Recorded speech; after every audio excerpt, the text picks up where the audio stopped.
Welcome to Pod Save America. I'm Dan Pfeiffer. Politics and media are inextricably entwined. The politicians who succeed are usually the ones who best understand how the media is changing. If you want to understand what's happening in politics and where it's going, you must understand the media environment. That's why I'm talking to veteran journalist Chuck Todd, the former host of Meet the Press, for our Sunday show this week. Chuck left NBC earlier this year to explore the greener pastures of independent journalism, to pursue a new model for saving local news, and to host his podcast, the Chuck ToddCast. So he's got a foot in both camps, old media and new media. Chuck is also one of the political press's biggest defenders and detractors when appropriate. Chuck is a giant political junkie who knows everything that's happening in every race at every level. Today, we're going to discuss the changing media environment, how the press is covering Trump, and whether Democrats have figured out how to communicate in this new era. Chuck Todd, welcome to the show. Dan Pfeiffer, it's good to see you. I think I was one of your guests in the first month of your launch, if I'm not mistaken. Yes, you were. You were. It was a very highly listened to and quite controversial episode, if I remember correctly. I don't know. Every episode you guys do is controversial to somebody. You know, the beauty of social media is if you want to be controversial, somebody will help you be controversial. Yes, that is true. That is true. That is what Twitter/X has done for us. You were the host of Meet the Press. I'm going to do what Chuck Todd would do. Is I'm going to start with the news of the week here. We are recording this on Donald Trump's 101st day in office. We are coming to the close of a series of media retrospectives looking at his 100 days in the White House. Right. There are two themes that run through this. One is that he has the lowest poll numbers of almost any president at this 100th day and is in a big political mess. And the second one is that he is the most consequential president at this mark in his presidency. What do you make of those two assessments? By the way, I love the word consequential. How often I now hear this word consequential. Okay. Where else are you hearing it? Well, because Mitch McConnell defenders won't say he was a great senator. They'll say he's one of the most consequential senators. The point is the word is such a beautiful word because it's a way to impart importance without necessarily saying they were good or bad. Well, they're consequential. Okay. Right. You know, the point is that it really is such an interesting subjective word. And I kind of look at it as a bit of a weasel word. Right. But personally, because I think the word, and I get it. Right. Because he is consequential. Sure.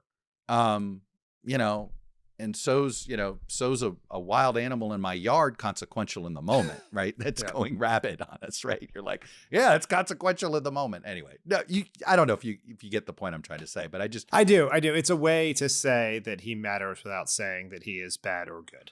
Right. George W. Bush, I used to say, really consequential president. Where, because at the end of the day, at the time, you were like, well, doesn't look like Iraq's going to age well. We'll see. And it hasn't.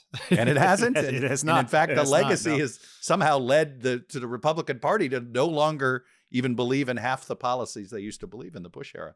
No, I look at the poll that I sort of been obsessed over of all the polling, even though they've all been very similar, has been Pew's, because Pew had a large enough sample to have some interesting they were able to I think correctly find the following, right? And which you see tidbits up there, which is people don't like the execution of Donald Trump, but that they're not yet souring on his goals, right? And I think the Pew poll did the best job of at least showing that, where, what he's trying to do, there's still support for out there. How his execution, though, is something that voters don't like at all. And then you see that when you see, the Democrats it's not a seesaw, right? Trump goes down, Democrats go up. You're not seeing that yet, right? Whatever the Democrats haven't penetrated yet. The best way you could say it is Democratic messaging has yet to penetrate, or they're just not focused on it, or there is no unified Democratic message, which is probably closer to being the correct answer. And then the other thing that I found interesting in the Pew poll is they did this subset of non-voters. And what was interesting, because this to me tells me about the media climate. So at the start of his presidency in Pew, non-voters from 2024 gave him a 44% job approval. So skeptical, but 44. Now he had collapsed down to 31 job approval among people that didn't vote. What that tells me, because that's non-voters are usually lower information voters. And what I mean by that is they're just not paying attention. It doesn't mean they're dumb. These are people that are busy or just aren't as engaged. But what they're getting, they don't like, right? So it does tell me that it's all bad for Trump right now, right? His media environment. I mean, Dave Portnoy's out there complaining about him, right? He doesn't even have a unified, the right-wing machine is not even unified in celebrating his first 100 days. So I just think this has been political malpractice, how they've handled this first 100 days, because there were ways to make this better. And they have just, I mean, can you imagine if you didn't have George W. Bush to blame for the economy after the 100 days taking over in the Obama presidency? And Donald Trump said, yeah, I'm going to make sure everybody knows this is my economy now, right? Like, you're like, okay, Right. brother, it's all yours. You don't get to blame Biden anymore because you have actually impacted the direction of this economy, and every voter now knows it. I mean, this is the blame Biden thing is interesting because Trump did today on Wednesday, he truthed that this was Biden's stock market. It's the overhang of Biden's economy and all. But Dan, I'm old enough to remember when the surge in the stock market during the transition was supposed to be Donald Trump's stock market surge. So I'm very confused. Yes. I mean, he took credit for stock market surges when Biden was president based on what he said to be polling that suggested he would win. So right. No, he's not consistent on this. Yeah, I know. We're shocked that Donald Trump isn't consistent. The blaming Biden thing is interesting because, as you point out, it was for most of Obama's first term, voters in polling blamed Bush as much or more than Obama for the state of the economy. Now, there was a certain set of facts there, which was the economy collapsed before Obama was president. No, I mean, the facts were on his side, but I really believe that Trump could have convinced many people that, hey, this we're still recovering from Biden's inflationary mess and all this stuff. And nope, not anymore.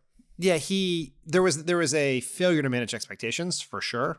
Like, there's a way in which he could have said, this is going to take, this is like Obama used to say all the time. We didn't get in this mess overnight. We're not going to get out overnight. And it's going to take time. But launching the tariffs was the thing that, I mean, when you look, there's a world where he could have just not decided to blow up the economy himself. Like, that's the thing, right? It's not like he rhetorically messed it up. He substantively messed it up. Correct. His chief architect, right, with this tariff regime, Orrin Cass, wrote this op-ed in the New York Times that laid out a much more reasonable way to have tried to execute this, which is essentially you put out what you're going to do, but you give everybody 6 months. You actually don't do anything until October, until the fall, and you give yourself time for both business to prepare itself and perhaps trade deals to take place. But that's not the Donald Trump way. And, if you actually are an advocate of this policy, you should be really angry with Donald Trump because he may tarnish the whole idea for decades. Yeah, as we're recording this, the Republican Senate may pass a resolution of disapproval on the Trump tariffs. So it's all going to depend on if enough senators show up to vote. I didn't expect this to happen until the spring of next year. Because you think they'd be separating for the election? I do. My three early primary guys that I'm obsessed with are Tillis, Cassidy, and Cornyn, right? None of the three are MAGA Republicans. All three are going to face primary challenges in Senate races. And the assumption right now is they're going to lose their primaries. You can't beat MAGA in a primary. I think the evidence so far has been true. But I'm very curious if 1 year from now, is it an asset for Tom Tillis that he's not MAGA? Is it an asset for John Cornyn that he's not MAGA in a Republican primary? I'm skeptical, but now I'm curious to watch to see if voters change. I mean, that's interesting because it's still in a Republican primary. You're talking about the highest turnout. I know. Republican voters. And there's one exception. And this could work for Cornyn, perhaps, I guess, but there's the one exception of someone who beat MAGA in a primary is Brian Kemp, the governor of Georgia. But he obviously has high approval and 100% name ID, and he was running against a terrible candidate. And governors, you want to know the single toughest thing to do is stop a governor from winning re-election. It is probably harder than anything. I mean, it's one of these things. If you're a true junkie listening to Dan and I here, go look at the history.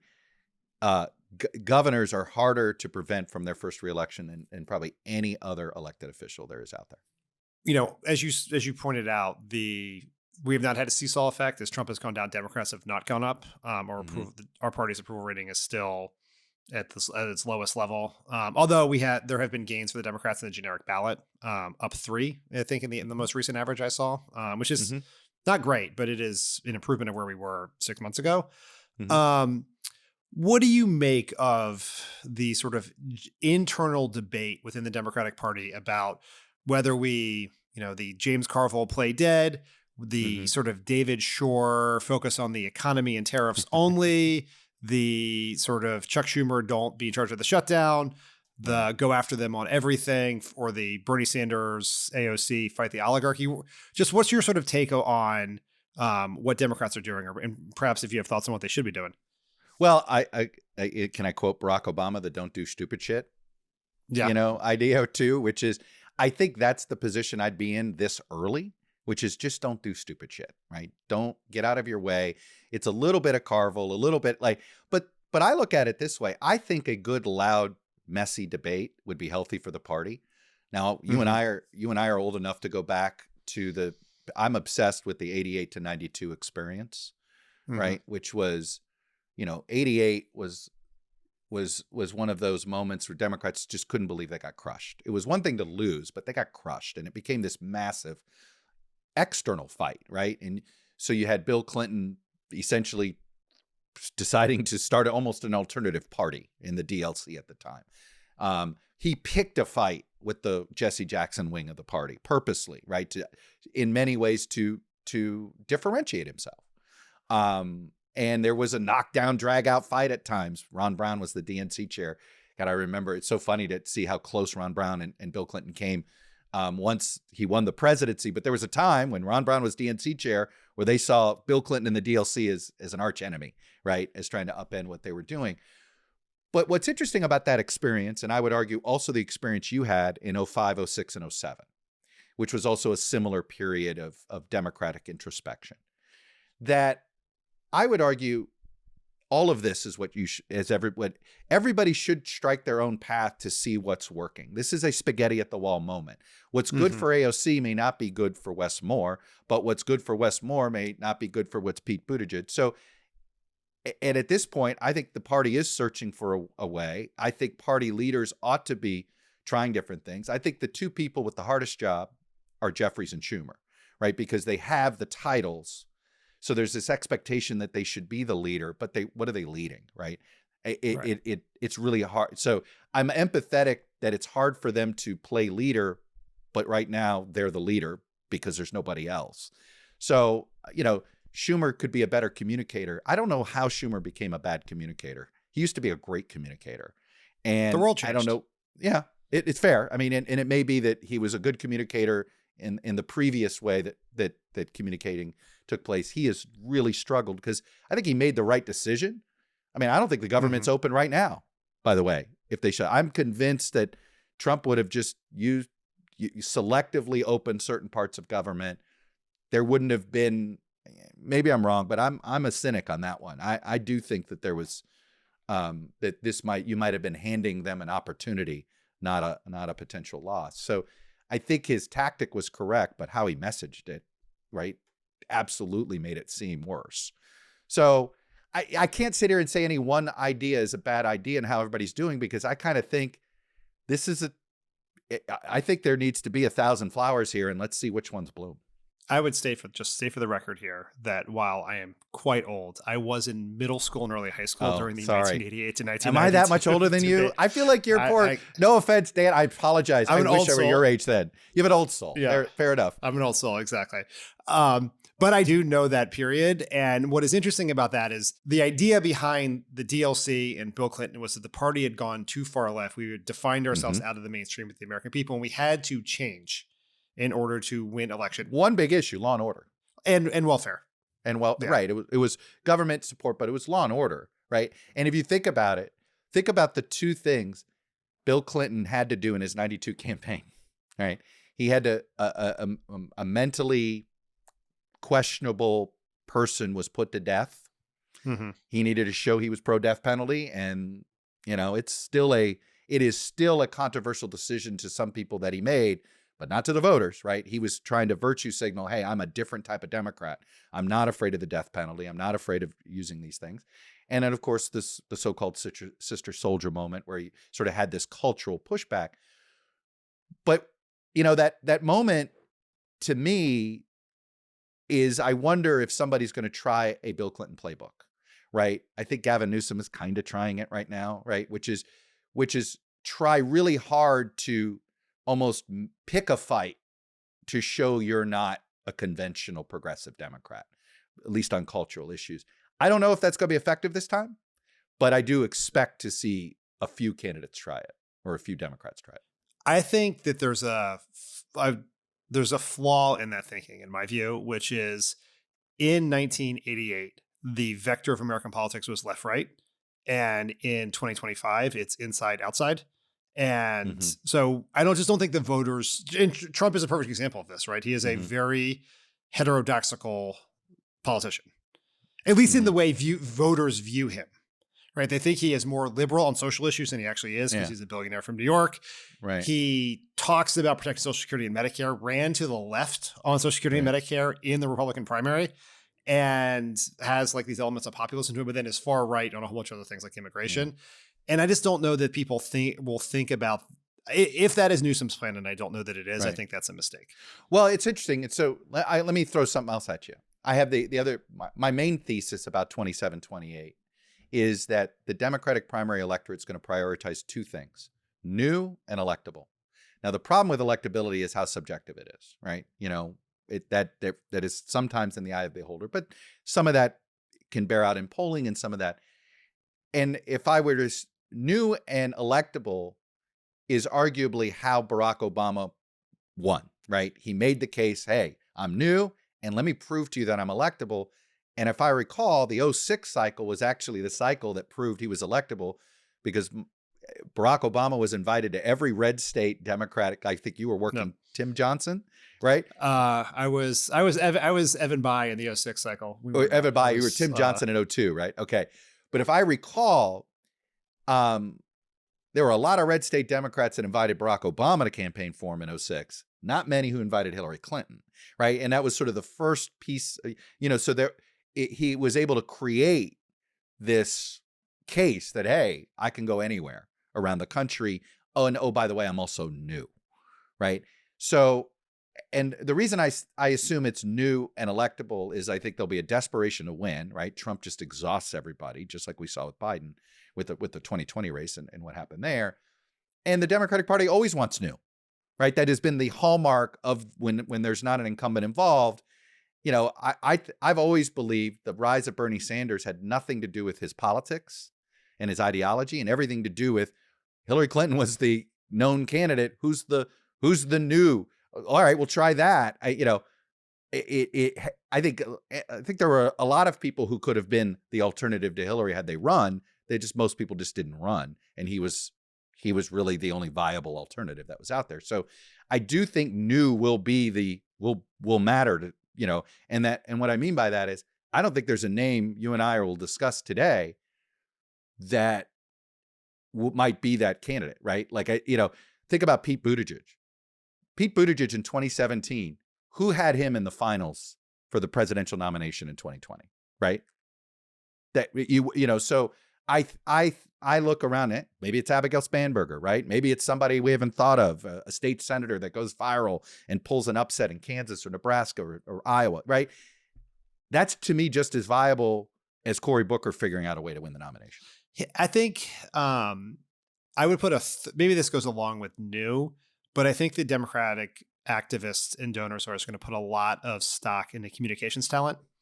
Yes. Like, can you get attention? And I think one of the lessons of the people will take from the Biden presidency, and maybe, and probably unfairly so, of Kamala Harris's 106 or whatever it was days, is that we got out communicated, and we need someone who can go on we'll talk about someone who can go on Joe Rogan until the end of time, but it's something bigger than that. Right. It's somebody who can go to the Chuck ToddCast. That's the someone who can go on the Chuck ToddCast. That's where the real medal is made. No, but actually what it really is can you go everywhere, not just specific places, right? Like, I've always thought that was Donald Trump's secret sauce. He said no to nobody.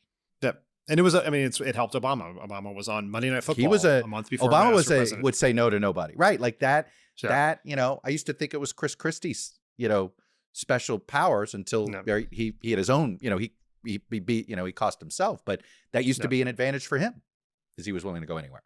More of my conversation with Chuck Todd when we come back. But first, if you love Pod Save America, and you're fascinated by politics and what's happening in the media, you love my newsletter, The Message Box. I write this newsletter to help explain what's happening, give context, and help you know what you can do about it. I will tell you where to donate money, which campaigns to support, and how to win political arguments with the people in your lives. In the months ahead, I'll unpack the tactics Democrats need to win, from the national level to grassroots efforts in your local community, and offer a perspective that cuts through the chaos. If you want to follow along and be part of the conversation, head to the world's most cringeworthy website, crooked.com/yeswedan, to unlock a 30-day free trial of MessageBox. If Donald Trump's making everything more expensive, I'm going to make it just a little bit cheaper with this 30-day free trial at crooked.com/yeswedan. Pod Save America is brought to you by Built. If you're a renter, you should be taking advantage of Built. We rack up points on groceries, travel, and nearly everything else, so why not on one of your biggest monthly expenses too? With Built, paying rent finally pays off. There's no cost to join. And by paying rent, you unlock flexible points that can be transferred to your favorite hotels and airlines and future rent payment, your next Lyft ride, and more. When you pay rent through Built, you unlock two powerful benefits. First, you earn one of the industry's most valuable points on rent every month. No matter where you live or who your landlord is, your rent now works for you. Second, you gain access to exclusive neighborhood benefits in your city. Built's neighborhood benefits are things like extra points on dining out, complimentary post-workout shakes, free mats or towels at your favorite fitness studios, and unique experiences that only Built members can access. And when you're ready to travel, Built points can be converted to your favorite miles and hotel points around the world, meaning your rent can literally take you places. So if you're not earning points on rent, our question is, what are you waiting for? Start paying rent through Built and take advantage of your neighborhood benefits by going to joinbuilt.com/crooked. That's JOINBILT.com/crooked. Make sure to use our URL so they know we sent you. Joinbuilt.com/crooked to sign up for Built today. This show is sponsored by BetterHelp. Therapy can feel like a big investment, but it's worth it. It's really worth it. Everybody should take the time to get therapy. Everybody's got stuff they're working through. Everybody's got patterns it's hard to see without the help of a professional. Let's talk numbers. Traditional in-person therapy can cost anywhere from $100 to $250 per session, which adds up fast. But with BetterHelp Online Therapy, you can save on average up to 50% per session. With BetterHelp, you pay a flat fee for weekly sessions, saving you big on cost and on time. Therapy should feel accessible, not like a luxury. With online therapy, you get quality care at a price that makes sense and can help you with anything from anxiety to everyday stress. Your mental health is worth it, and now it's within reach. I benefited from therapy. We're all therapy boys here, especially, you just... The people that think they've got it all figured out, they're the ones that need therapy the most. Everybody can benefit from it, whether it's to deal with a trauma in your past or just to deal with the everyday stresses of life. It's extremely helpful. With over 30,000 therapists, BetterHelp is the world's largest online therapy platform, having served over 5 million people globally. It's convenient, too. You can join a session with the click of a button, helping you fit therapy into your busy life. Plus, switch therapists at any time. Your well-being is worth it. Visit BetterHelp.com/PSA to get 10% off your first month. That's BetterHelp, HELP.com/PSA. Talking about just how various potential 2028 Democrats are approaching this, Gretchen Whitmer, who has sort of brought out an approach, I think, to this that is surprising a lot of people. So Whitmer versus Pritzker, right? Like two opposite ways to go. Yes. Yeah. Right. Like Pritzker or Chris Murphy or anyone else who was all full bore anti-Trump all the time. Whitmer was in the White House last month, sort of ended up in an unfortunate situation where she, unbeknownst to herself, ended up in a executive order signing targeting individuals for criminal prosecution, was caught by the New York Times hiding her face with binders. But then she was there to talk about an important project for Michigan. That project was announced this week. She was there. She didn't plan to speak at the Trump rally, but Trump did invite her on stage, and she went up on stage and didn't praise Trump, but was grateful for but seemed somewhat, she wasn't rude to him for sure. What do you make of her approach, presuming, as I do, that she plans to run for president when her term as governor is up? Well, let me throw the question back at you. I was at dinner with a very prominent Democratic donor who then held very prominent ambassadorships in the last two Democratic administrations, which I know actually doesn't give you a lot of clues because that's actually still a pretty reasonably long list. But you know that. Yeah, I won't. Even if I have a guess, I won't make it. Don't say it because I don't want to do that. But it's the type of person. That's why I'm telling you this. You know who this is. I always say these people are the conventional wisdom, and I don't say that disparagingly, like, they're moving with where, and this person said to me, oh, that photo op, that she's dead. She's never living that down. It's over. And I'm like, really? I thought that was a little extreme, right? That it was over. Mhm. I will say this. I'm a believer that you got to lean in. I think you're building your presidential campaign. You should do it in the same way that good football teams use the draft, which is you double down on strength. Don't try to be something you're not.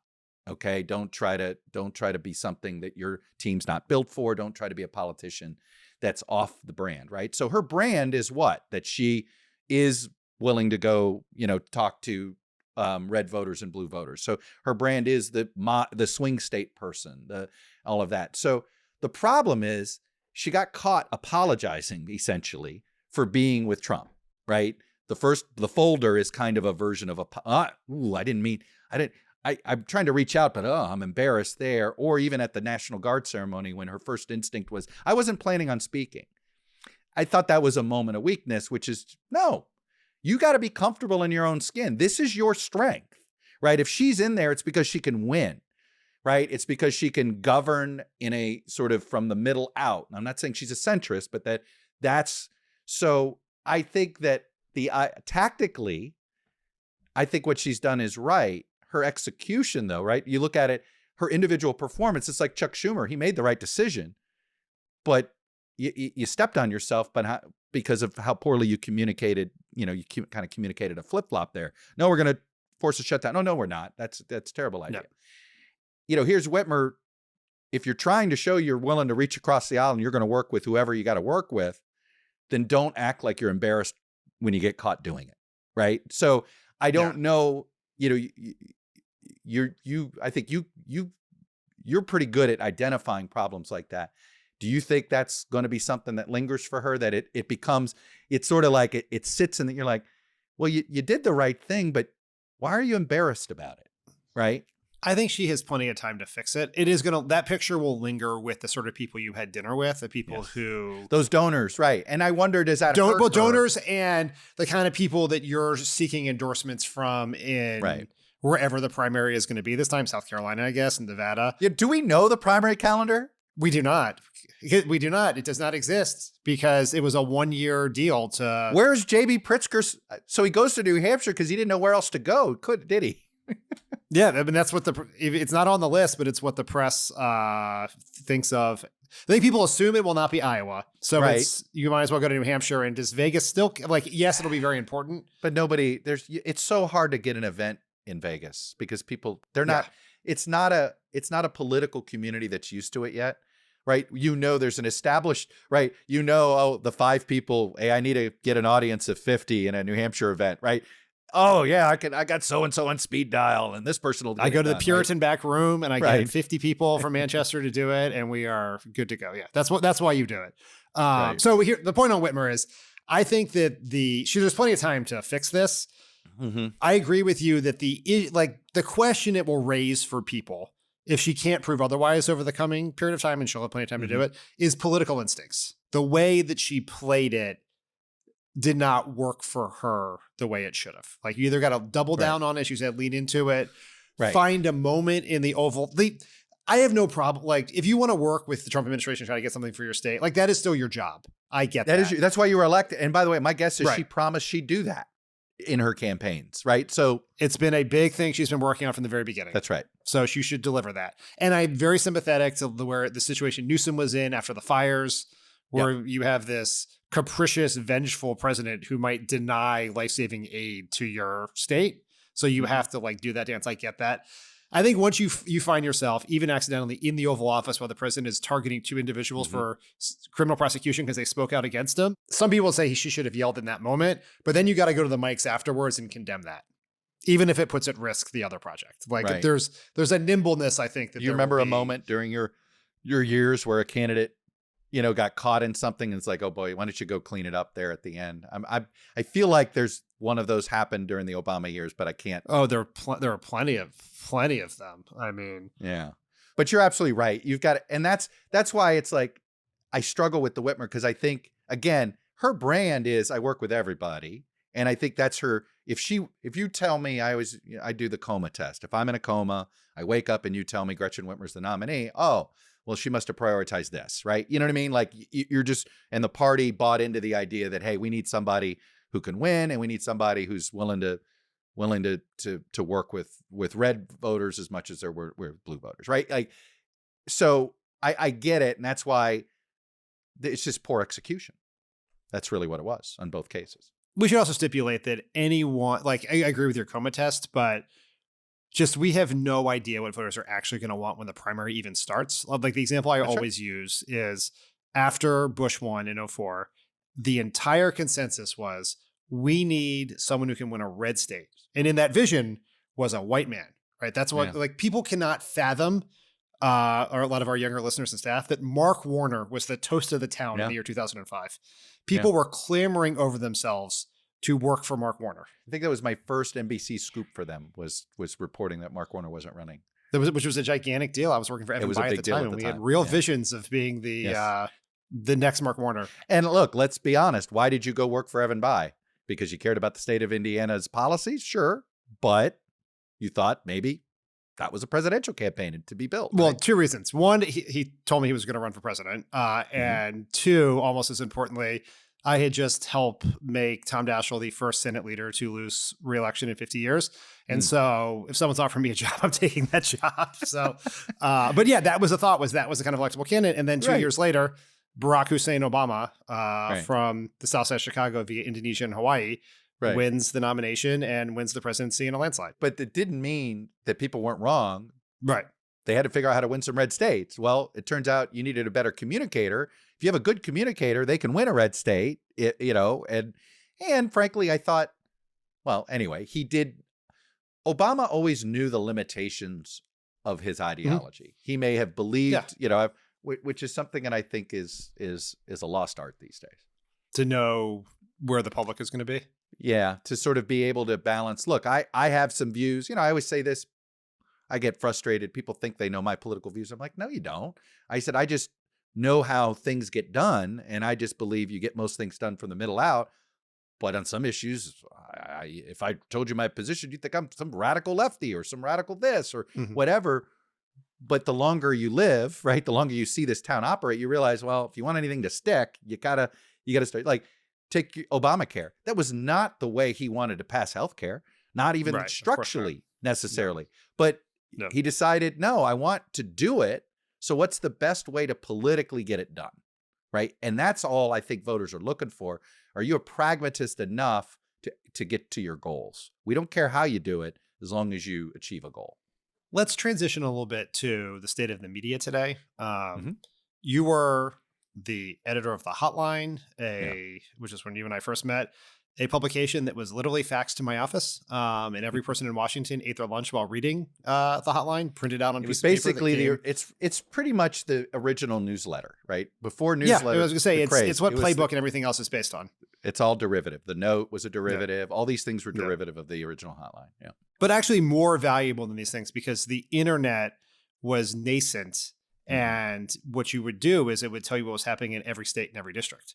Right. And we went out of we had to create a network of people that, Dan, if I told you, it's no different than, building volunteers, but I had, all sorts of weird relationships with people who liked clipping papers and faxing them to me in exchange for a free subscription to the Hotline. And they got up, either they bought the Bulldog edition at 1:00 in the morning and sent me stuff or whatever. But yeah, that was our internet that we built.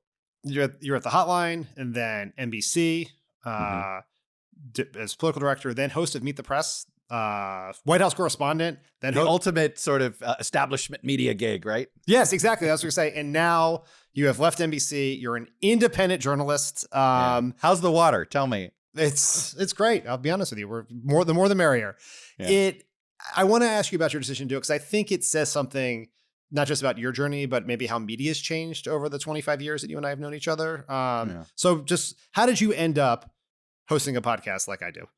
So, it's a good question. I've sort of, I've soured on traditional media because traditional media doesn't want to grow anymore. And it's not that, one of the things I said about leaving NBC is, the last year was hard because it was the first time I worked anywhere where there wasn't an environment to grow.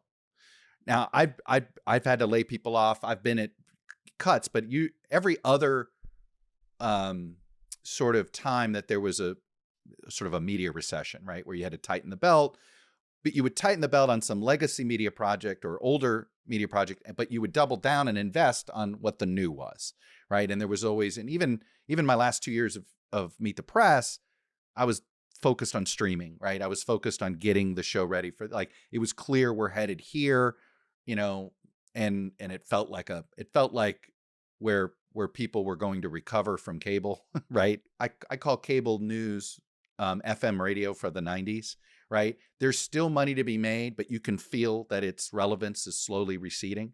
FM radio, right? Radio had impact in the 90s, but you knew its relevance was receding, right? Howard Stern or Rush Limbaugh could make some waves, but by the turn of the century, radio was almost irrelevant as a medium. And I don't know if that's 2030 with cable, right? I sort of have a split personality here, right? I still feel like I've got something to say in the political analyst space. The one thing I was doing that I enjoyed the most at NBC was the podcast. I do think the Sunday show interview, and frankly, the television interview as we know it in traditional media, is just useless. I don't, people are trying to make it useful, but whether it's politicians who are trying to use the medium to raise money, or it's journalists trying to use the interview to become influencers, whatever it is, right? The podcast is the one, for political discussions, having the 30 minutes, having the nuance, right? Feels like it's just a more fulfilling time, both for the guest. I mean, every elected official I've interviewed so far, and whether it's in my previous version of the podcast or now, they it's been easier to book them for this than it was for the Sunday show, right? Because the Sunday show felt like a stress test, right? And you were worrying about so many other things, where this, you feel like you get so I just enjoy this format more, right? So just as personal, thing. But the other part is, you talk about the hotline. I didn't own the hotline, but I felt like an entrepreneur, right? I felt like I was part of the ownership group. I wasn't, trust me. This newsletter craze happened and we didn't make any money off of it. That's always something the late Doug Bailey and I used to laugh at all the time. But I do think we're in a moment of, if you look at the history of, and I just go back to sort of the late 19th century, going through the last sort of 130 years of media, it's been a series of fragmentation and consolidations, right? When we figured out how to reproduce the photograph, magazines proliferated, and we had a slew of magazines in the 10s, the 20s, and the 30s. When the initial beginning of radio, man, there were radio stations all over, all locally owned, but in each case, over time, you got consolidation, right? And every time a new technology came, there'd be some fragmentation. Cable's another one. Over time, it turned into consolidation. We're now at streaming and the ability to sort of instantaneously be anywhere you want to be, interview anywhere you want to interview. I mean, think of this. It wasn't that long ago, Dan, that NBC used to have something called Where in the World is Matt Lauer?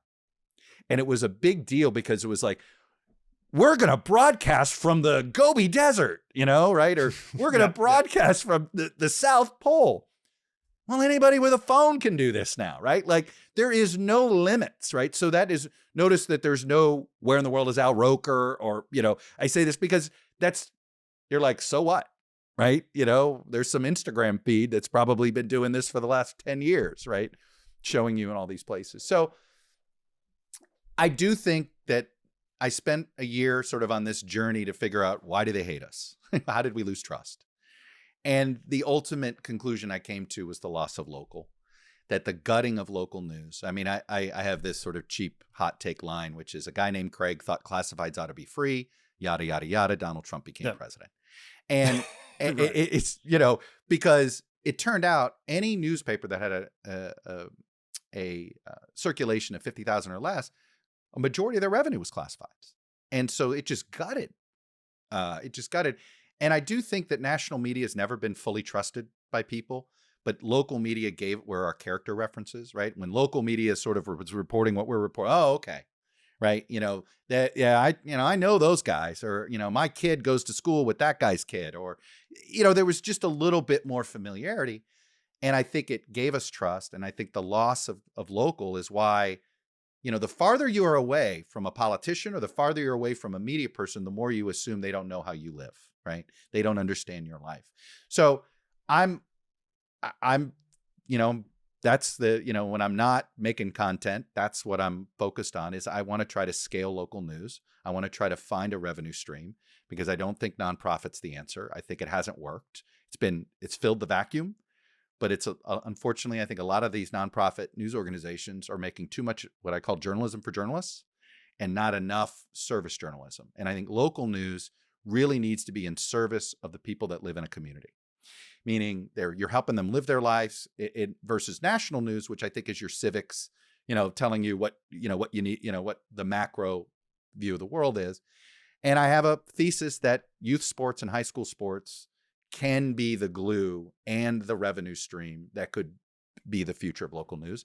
So in short, that's why this is exciting to me, because I can both create a podcast, independently own it, and pursue this. I enjoy the fact that I don't have to ask permission to some corporate parent to do anything right now. The local thing is really interesting in terms of how it affects our politics. I did an interview with John Tester after he lost, and one of the things we talked about was how much the decimation of local news in these red states has hurt Democrats.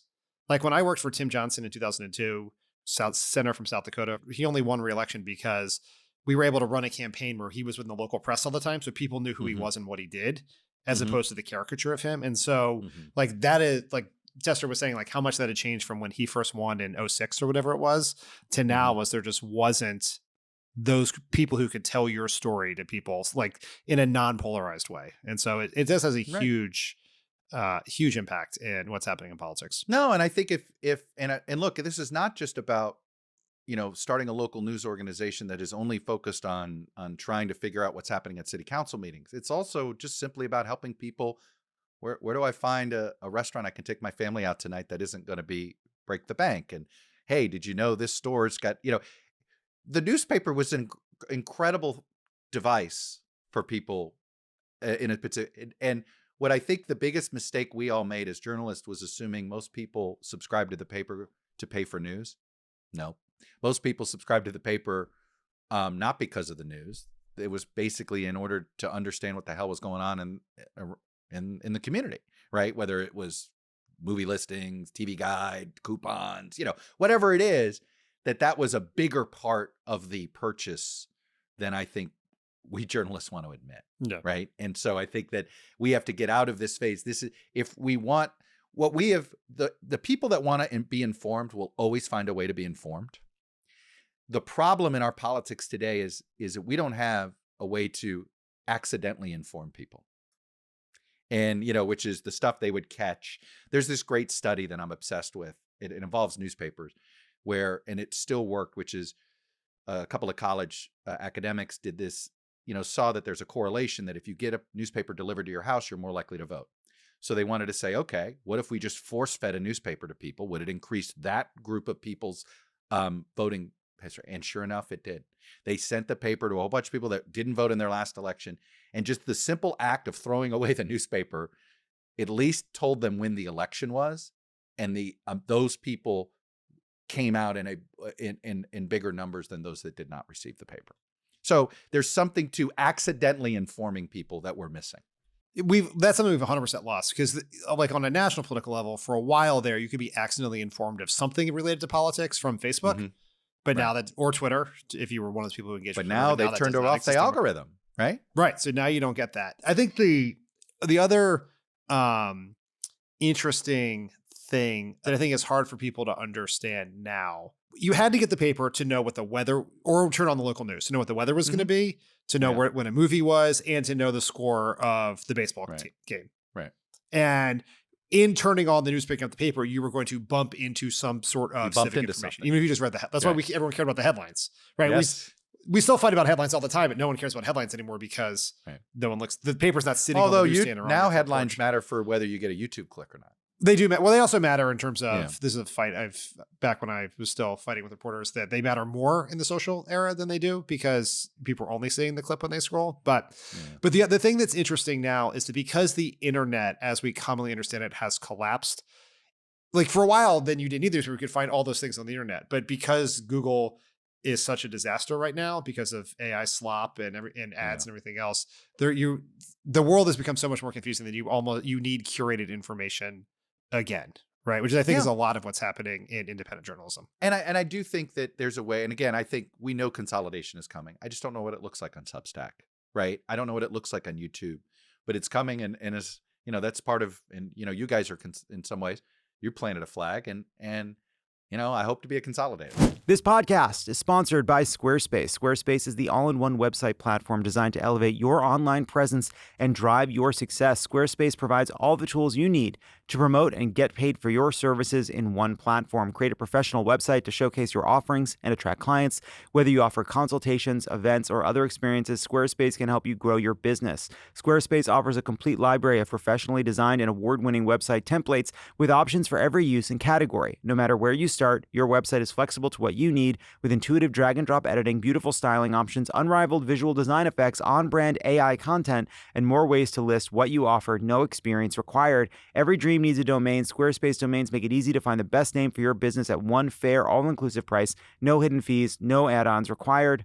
Every Squarespace domain comes with advanced privacy and security tools to ensure your domain remains online and protected. Plus, Squarespace provides everything you need to bring more of your dream to life, whether that means building a website or adding a professional email service. Don't wait to claim your name. Invest in your dream domain today. Head to squarespace.com for a free trial, and when you're ready to launch, go to squarespace.com/crooked to save 10% off your first purchase of a website or domain. That's squarespace.com/crooked.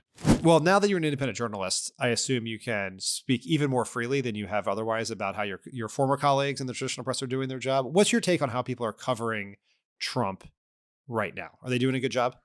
Well, I think it's difficult because I just happen to know many of these journalists know they don't have the support of their corporate bosses. And so it is That's the big created. question. It's real. Okay. I don't want to get into names for a variety of reasons. But it's obvious, right? We can feel it, right? And the reporters themselves are frustrated because they're not sure. It's one of those moments where they're going to think, and they're going to look behind them and nobody's following. Right. It's come up quite a bit. The issue when myself and Jake and a few others, were upset when you guys didn't allow Fox into the pool for a Ken Feinberg interview. I don't know if you remember that. Incident. Oh, I do remember it quite well, Chuck. Yeah, I do. And right. But the point is, this is where it's like, I just like, we were genuine in why we were fighting. It was like the shoe's going to be on the other foot, right? It's inevitable. And so the lack of anybody coming to AP's defense has just been heartbreaking to me. And are you surprised by that? Like, it's not surprising to me that I Fox thought has come to their defense, but that there's been everybody. no attempt at collective action. None. And I think the fear, of course, was that the collective action wouldn't matter. And that's, I think, the difficulty here, right? It's like, I'm haunted by what the managing partner for Paul Weiss said when he said, look, we looked for allies and instead they were poaching our clients, right? Look at what certain news organizations are doing. They're virtue signaling on saying, well, all right, we'll call it. We'll call the golf, whatever name you want us to call it. And you're just like, on one hand, I understand that it's your mission, that you're trying to be above this and that you're not trying to get caught into this. But, ultimately, the First Amendment's the First Amendment. And how they kicked AP out of the pool was the issue. Look, they can decide, they could do what they want. But the rationale was clearly unconstitutional. If you can't stand up for that basic principle, then get out of journalism, right? Like that is, what hill do you die on? That hill. Die on that hill. Because if you die on that hill, then it's done anyway, right? Like, what's the point? So I don't think it's fair. And I'll say this, I certainly think there's been plenty of good individual journalism, but you can feel there's not a comfort level of how do you cover this Trump White House. And covering the Trump White House is hard because the public stuff is not true. So the best way to report is behind the scenes, which then in itself becomes you end up having to litigate your sourcing and litigate all this. And it's like, so it is I think it's both easy to report on Trump because everybody does talk a lot of times off the record or on background or stuff like this.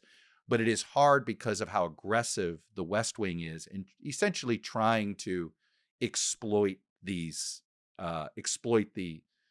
unpopularity of the traditional media. Yeah, like this is sort of my take on it. I think a lot of individual reporters are doing a lot of very good journalism, and they're digging deep and they're telling detailed stories about, the deportation plans, or that New York Times story that went, or the 60 Minutes story that went through all the Venezuelans who were sent to the Gulag in El Salvador. Like there's a lot of very good stuff happening. There's 3 problems, I think, with the overall coverage. One is, and this is unconscionable, is what the corporate parents at like Disney and Paramount are doing to basically pay off Trump for reasons that have nothing to do with the journalism, but because they have other business before the government. It's early stages kleptocracy. I have a guest earlier this week who a specialist in this. I mean, people on the right get upset at me that I'm using the word, but I don't know what else do you call it? That inaugural fund is just that. Yeah, it's pay to play. We're doing pay to play. I mean, 60 Minutes, the number one news brand in all of the industry for 50 years, is going to, by the end of this period, probably help fund Donald Trump's library so that the owners of the Paramount Corporation can get billions of dollars. Like that is what's going to happen. But the point is, and I want you to finish your thought because I'm curious about it on that, but you already have alienated the right. Doing this isn't going to help you with the right, and all you're going to do is alienate the people that still trusted you. Yep. And now nobody's going to trust right. anything out of those major traditional media outlets. It's a huge, and can I just tell you, individual members of those traditional outlets are seething over this and are demoralized and depressed, and it's across the board, Dan. Anyway, sorry. Yep. And it is. But so this is, and I don't think the corporate parents care, because as the media economics have changed, the amount of money that these media outlets are bringing in for the parent company has gone down, right? And they know it is going down. Do you know why I'm bitter about this? Because during COVID, we were the only revenue they had, and they took our revenue. We all took pay cuts. They took our revenue and applied it elsewhere, and then when elsewhere it's time for media the news divisions have to put on a raincoat. But where's the pay it forward? We were there when you had no revenue during COVID, brother. Yeah. No sports, nothing. We were the revenue, and it did. The news divisions generated all this sort of, it kept them afloat in certain instances. So some of us individually are very bitter about their behavior because it's like they have a total memory loss. That this is the whole reason why you are conglomerate. Some things are down, but you're going to have some things that are up. And then when some things go down, you have other things that are up. I thought that's why you wanted to be a national corporation. Sorry. Right. It's very problematic. Okay. My second issue with the coverage is what you brought up, that they're not sticking with the AP. I understand, and I've talked to some reporters about this, that the fear is that there'll be no so what? Right. Objective journalists in anything. It'll just be a bunch of MAGA people. And for the individual reporters, like this is their livelihood. So I still believe they should stand up. But do you know how many Republican senators have told me, well, if I'm not there, you won't imagine who replaces me, right? It's the same mindset. Yeah. Yeah. But then they just act like that. That's right.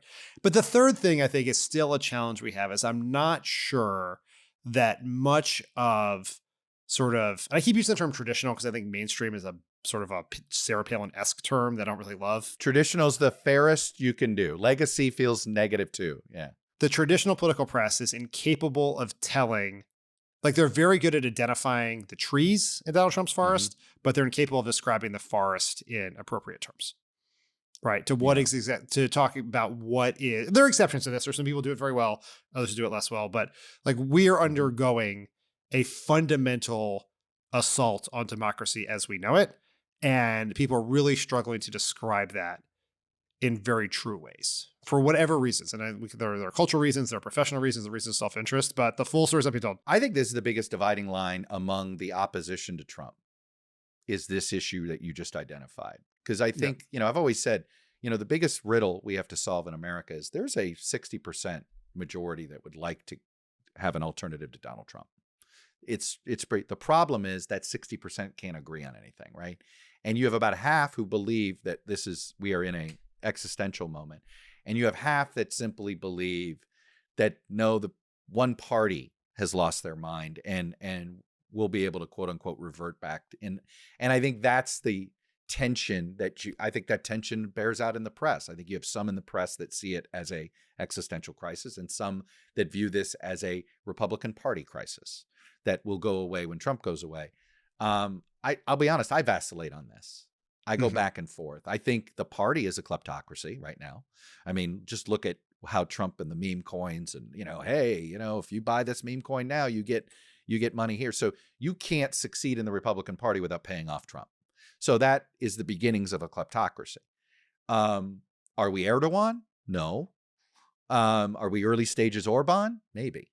Right. So that's when I say I find myself vacillating back and forth. I do think our democracy isn't going to go away tomorrow because I think our local, it's too ingrained in so many places. Right. So that's, I think I feel like that issue is the real tension, even among those that know we're on the wrong path. Yeah. Let me ask you this. You say you vacillate on it. Do you lean one way or the other? I mean, it seems to me that we are in a pretty bad place. Doesn't mean we can't get out of it, but the direction we are headed, and we are only 100 days in, seems quite concerning.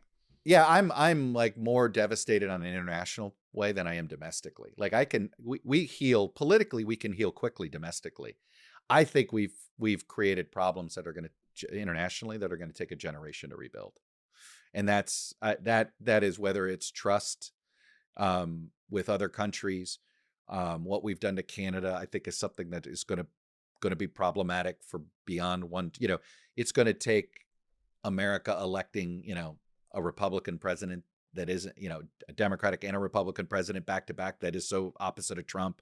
You know what I mean? Like it's a minimum decade before we earn the trust back of our key allies. I think he has launched a nationalism in a lot of places, right? Nationalism out of survival, the way many countries I think are going to view this.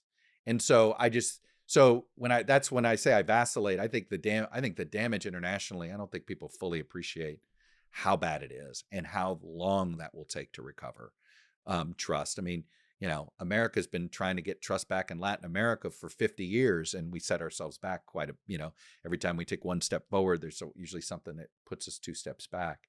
So that's how I vacillate, because I think domestically we'll recover faster than we will internationally. Earlier this month, you were on Crystalisa. You were talking to Crystalisa, a fellow Substacker and podcast host, but about that, you said that the supposed media cover-up of Biden's decline was a right-wing manufactured right-wing premise in order to stay in the media. I think the idea that the media was covering it up is absurd. Well, that's what I'm upset about. It's the idea that the media is the reason why the public thought he was too old, because the media showed you him shuffling every day, and the media didn't have the interviews with him and would tell you. The media would show you that, hey, he's using the short staircase, right? How is it that Fox even had the clips to show, right? It was the media. So, and, now, were there pundits on MSNBC and CNN who essentially tried to shame any member of the press that would bring this up? Yes, that was true. I mean, Joe Scarborough did this, right? He was very aggressive as a defender of Joe Biden whenever it seemed like it was necessary, whenever this would pop up. But this idea that it wasn't an issue, my goodness, Dean Phillips did run for president on this issue. Now, there were certain pundits that reportedly he did. Yes. Well, I mean, but you're right. But I would argue it's the Democratic Party that's responsible for this. They're the ones that that's what I want to get to with you. And this is the party's fault. The media is not an organ of the Democratic Party, and there's too many Democrats who wish the media was, and there are too many people in the media who sometimes think that is their job. And my frustration is that, look, it wasn't. David Ignatius had a front page column that they put on the front page when they did it, that he shouldn't run again. That column ran in the front page of the Washington Post in October of 2023. So the idea that somehow the media was all in cahoots is just nonsense. Now, I know how this happened. You know how this happened. Everybody's personal interaction with Biden was good enough when you thought the alternative was Donald J. Trump. And if everybody had been asked the same question and Nikki Haley was the person standing over there, there'd have been a chorus of Democrats who would have said he can't run for re-election. There's a tension in what you just said there. And I want to get back to the media coverage, but the tension is, did they say that because Donald Trump is so dangerous that we can't possibly talk about how old Joe Biden is? Or is it because Democrats thought that Donald Trump could be beaten and Nikki Haley could not? Yeah, it's a good question. it goes to one of Joe Biden's favorite expressions. Don't judge me by the almighty, judge me by the alternative, right? I think there were plenty of Democrats who were assessing Biden's situation based on, well, Trump's manic, Biden's slower. Okay, they both have issues. You know what I mean? Like it became more of a reactionary response. Like my point is, I understand the human, look, I don't want to violate an off the record, but I had Jeff Zients speak to my class of kids a couple weeks ago. And of course they all asked, and Jeff Zients' answer off the record was the same answer he's given on the record, which is, in my dealings with him, Joe Biden was fine, right? And if you've noticed, so many people from that West Wing usually word it that way. Well, in my experience, right, it was fine, which, by the way, both things can be true. Yeah, I guess let's put aside whether the media, like, there was some rumor. And that's why, the reason I'm upset about this is that we know what Fox only wants, the right.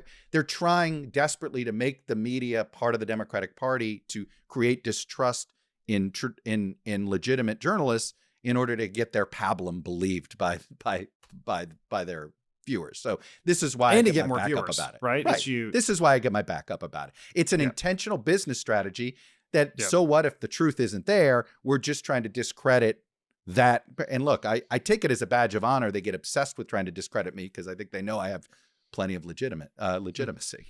But there is another sort of conversation around Biden happening. Alex Thompson of Axios stood up at the White House Correspondents' Dinner this weekend, where he won an award for his coverage of Biden's age. And he said that essentially that the media had sort of failed here, that they had not done enough reporting on Joe Biden's mental capacity up until prior to the debate. Can you define media? Well, I mean, I think he meant the people in the room. Right. Look, do I think the people in the White House press corps? And that media is my word, not Alex's. Yes. No, and that's the thing. Like, this is where I get, you're sort of like, well, what's the media these days? How do you define it? Is it the White House press corps? Yeah, I could argue that the White House press corps didn't make this an issue, and they could have. Where's the president today? How come he's not doing a public event today? How come he hasn't done a press conference today? There wasn't that. So I accept that didn't exist in that press room. And I think this is where the Biden White House created a chill among reporters, meaning if you dared do that, good luck getting your interview that you were hoping to get with Biden or Harris, et cetera. So they made it clear there was a price to pay, I think, to some reporters. So yeah, I do think some pulled their punches in that press room because they were daily interacting with the Biden press shop. Do you think this was one of the other contentions out there, is that the Democratic Party covered this up? This was well, what's there to cover up? I mean, I say this in that, was there a Parkinson's diagnosis that nobody reported on? Do you know what I mean? Like, what's the cover up? What I would say, forget cover up. It was obvious that it wasn't up for a second term. He himself promised. I can't tell you how many people who I've talked to that were on stage with him when he said transitional president, and what they all heard and what they all believed they heard that were standing on that stage with him. They all heard one term. And so I think it's the people in the West Wing. Look, I had a cabinet secretary, and I said this after the debacle of the debate because I felt like I could share it, but it was an off the record. I had a cabinet secretary who asked me at the end of 22, he can't run again, right? And this cabinet secretary, it said, I said, do you ever get any FaceTime with him? He says, nope. And it was, and those stories were reported about how cabinet secretaries don't get FaceTime with the president, right? They limited the interactions because they wanted to limit the conversations, right? Nobody had it hard that he wasn't available, right? It was always just whispers or, he's not. It was what he wasn't doing that turned out to be the evidence, right? He wasn't able to do this, or he wasn't able to do that, or he wasn't able. I mean, the Super Bowl interview, which again, this is why I'm like, it's not as if it was hidden. This is why I take this idea that it's this black and white, that the media was part of the cover up versus never. Please, all the conversation around this, wow, you don't even want to do a Super Bowl interview? Is it that difficult? Are you that concerned? Right?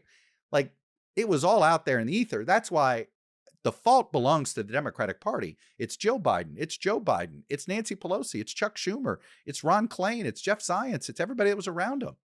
And I do think that I think it's a weaker defense. Rahm Emanuel coming out and saying, well, I told people. I don't think that's going to come across very well, by the way. I don't know if you saw those comments that he made. He says, well, there are a lot of people now who are out there saying they told. I did. There are a lot of people out there saying they told people. Yeah. The thing that I try to tell people is, based on my many years in Washington, is that Washington, D.C. doesn't do conspiracies. It only does collective failures. And there was no meeting where people decided to get together and do this. It's just a collection of people making the wrong decision over and over again. Let me ask you, should you guys have used your voice more to drive him out of the race?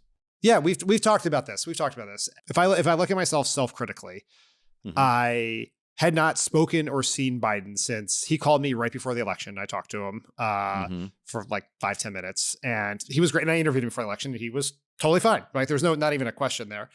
And I talked to a bunch of people who had gone to work on the campaign who had told me he's great. Then we get to the White House, and I didn't see him again until White House Correspondents' Dinner weekend 2024. And it was like I was at a White House reception, and he was bad. He was quite bad in it. And he told the same story twice, and he just seemed mostly old. Not in no way did I look at that and say, that man cannot do the job of president. I had real concerns that he could not do it for 4 more years. But he just, like, your concern, you look at that, especially someone with my perspective, is, man, that's a guy who's going to struggle on the campaign trail in a presidential campaign. But I also thought to myself, well, it's Friday. This is a super bizarre event the night before the White House Correspondents' Dinner. I knew he was coming from speech prep and going back to speech prep on a Friday evening. Even Barack Obama was not a great communicator on a Friday evening. And so, I trusted the people who I talked to who said he was fine. And I also believed, and I said this at the time after the Robert Hur report came out, is that if Biden really was having these like mental lapses all over town, everyone would know it. Well, and now you're getting, reporters have to have sources to report stuff. Yeah. That's another problem. Yeah. Right? Is that you might have boy, this looks one way. And every time you try to report it out, you got a different answer. Right. Yeah. And because he has obviously had good moments and bad moments. Like, we talked a lot on this podcast before the debate about how his age was a huge problem. I had a lot of thoughts that I shared publicly and privately about things that he should do to address that. Should I have been more concerned that he wasn't doing them? Probably. Right. Look, it's all obvious now, I got ridiculed for even hosting Dean Phillips for a podcast, and yet I was like, oh, great. I guess but I was I was in a weird position. I was post Meet the Press. So I was trying not to compete with bookings and other stuff. So I was in a weird spot, I was sort of a walking ghost. Right. So I had to be careful, but it was, it's one of those things where I think news organizations were trying to get interviews with the president, and you can't tell me that didn't have an impact on what might be said publicly versus what you might know privately. Which is so funny because, one, Biden wasn't doing very many interviews, and two, it's not like a Biden interview was a giant rating spoon in the way a Trump interview in 2017 was, or an Obama interview in 2009. But can I just tell you, as a journalist, I know you didn't mean it this way.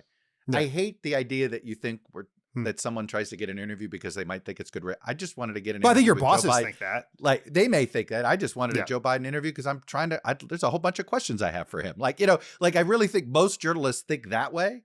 And in fact, are disappointed if other viewers aren't as interested, right? Like, it's more the opposite. They hope viewers are as interested in something as they are. But anyway, it is, a lot of us don't think of the ratings thing first if you're trying to be president. That's fair. I just, I'm not saying there aren't other bookings that are that way. Yeah. Your network bosses were thinking that way. No, and you're not wrong.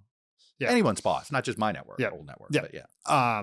Let's, just because you brought that, because we talked about presidential interviews, this is him, I thought. Do you think, I was watching Terry Moran's interview with Donald Trump in the Oval Office on Tuesday night about the 100th day. Do you think it is possible, and you've interviewed him, but do you think it's possible to do a good, productive, constructive interview with Donald Trump? It all depends on what you're trying to do. I mean, I'll tell you the interview that I never got to conduct with him that I haven't seen anybody do that I actually still want to do. So, for instance, the third term nonsense. If you ask him, he's going to play with this topic almost the way a cat plays with a dead mouse. in fact, I promise you, if I phrased a question like the following to Donald Trump, why is Japan a country? How come we don't own Japan? We bombed them. We beat them in World War II. You know what Trump would probably say? You're right. And you could create a headline. Donald Trump thinks Japan ought to be American territory, right?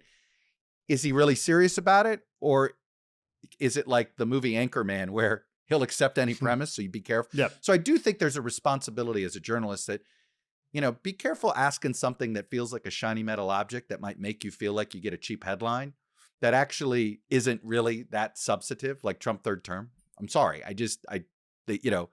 I'm not there on Trump third term the way some other people are. Yeah. But here's what I wish would be asked to him. Why'd you choke on January 6th? So what I would do is, I think the trick to interviewing Donald Trump is to hand him rope.